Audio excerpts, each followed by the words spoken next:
Welcome to our tutorial on the spiral command. Let's activate the command and explore its definition window. First, we need to select a support. We're going to select this surface, Extrude Dot 1. Now let's select a center point and a reference direction. Let's right-click and select the X-axis. We'll enter a start radius value of 2 millimeters. Our next option is orientation. We can choose counterclockwise or clockwise. Let's choose counterclockwise. Under type, we have three choices: angle and radius. Let's enter an end angle value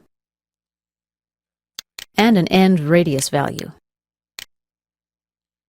We'll also input the number of revolutions. The next type is angle and pitch. We need to select a pitch distance. That's the distance between coils. Again, we can choose the angle and the number of revolutions. The last type option is radius and pitch. We can adjust the radius value,